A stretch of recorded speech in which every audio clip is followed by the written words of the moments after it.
Hi, I'm Clovis Casali in Paris. Time for Culture on France 24. Welcome to Encore. Today our guest is author Amity Gage. Her latest novel, Schroeder, looks at the issues of identity and deceit, exploring the mind of a father who kidnaps his daughter. He starred in Jean Cocteau's 1946 Beauty and the Beast, but you'll see that Jean Marais was more than just an acclaimed actor.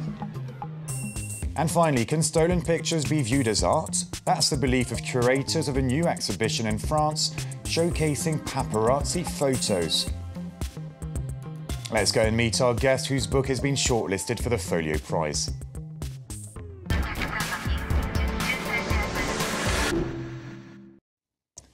And so we welcome to the set American author Amity Gage. Her third novel, Schroeder, explores the mind of a man who goes on a road trip through New England after kidnapping his daughter.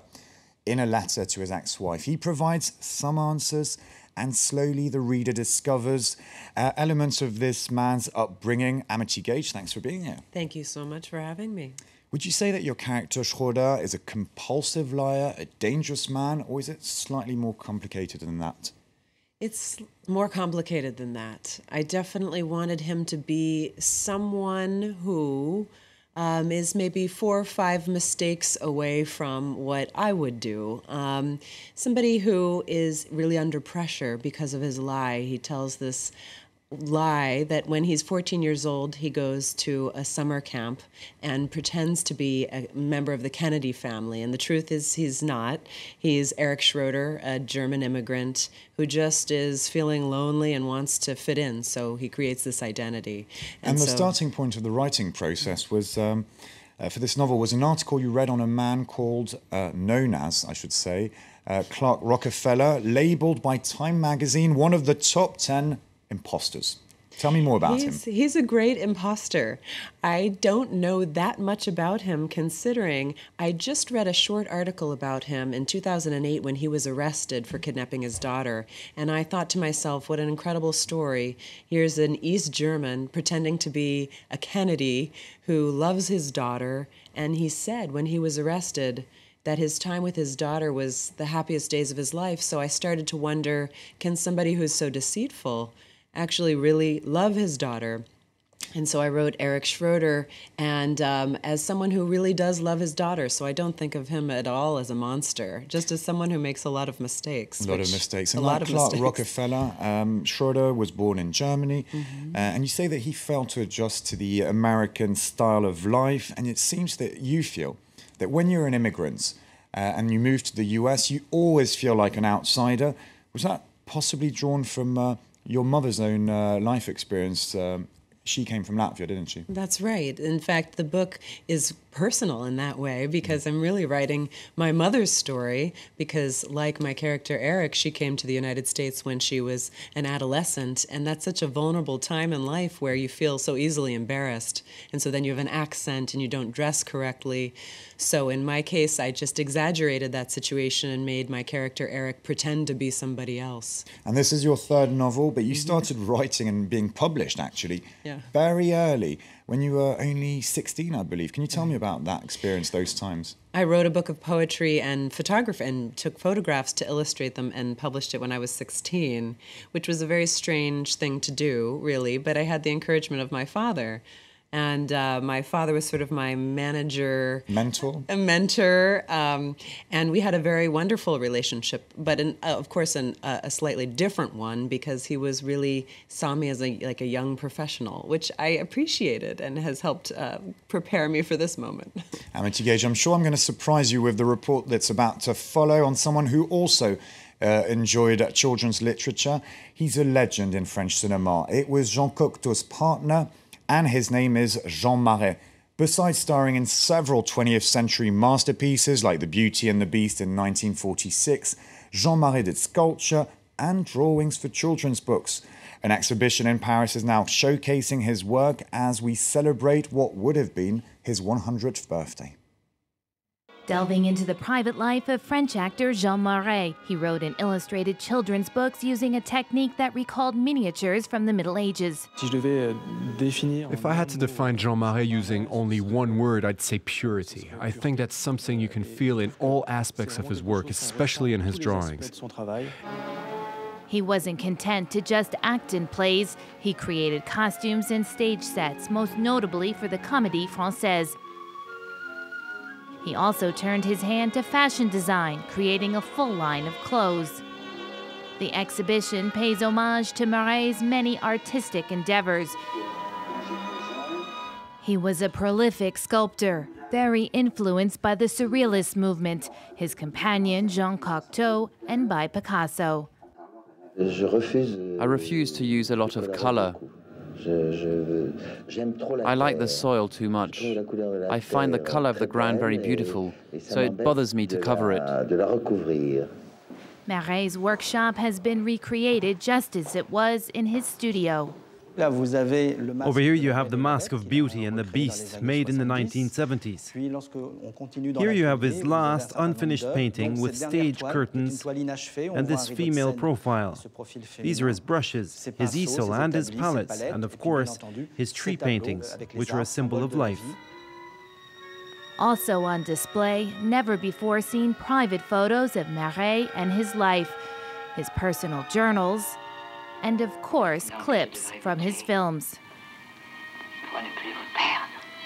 He made more than 100 movies, the most renowned with director Jean Cocteau. Amity Gage, at university, you studied literature and theatre. You're now a writer. Do you consider possible, do you envisage possibly becoming a playwright at one point of your career?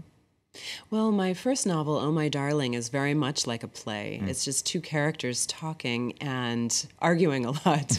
And I do love writing dialogue. There's a lot of dialogue in Schroeder, but I really started as a poet, actually. And I think that something that you notice with my writing is the attention to the detail or the line-by-line writing, the way that a poet takes attention with that.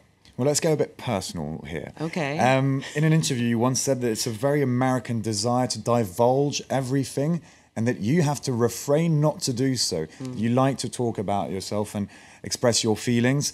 Do you think it's vital for authors, actors, public figures in general to safeguard their private life?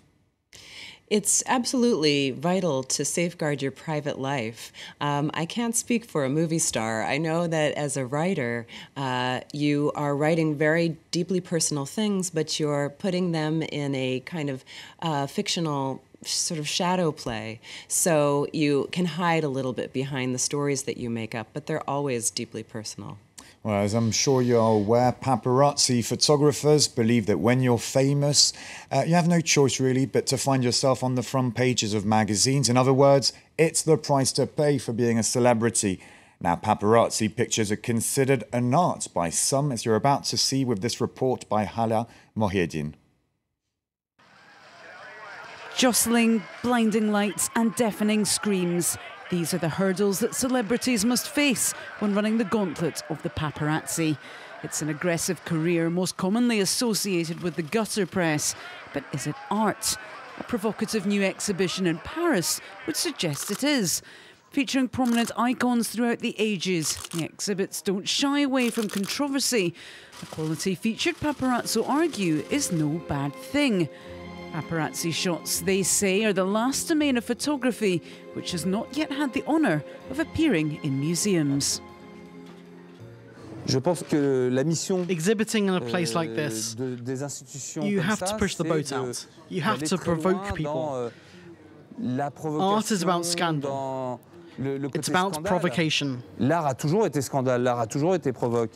One fellow paparazzo is no stranger to scandal.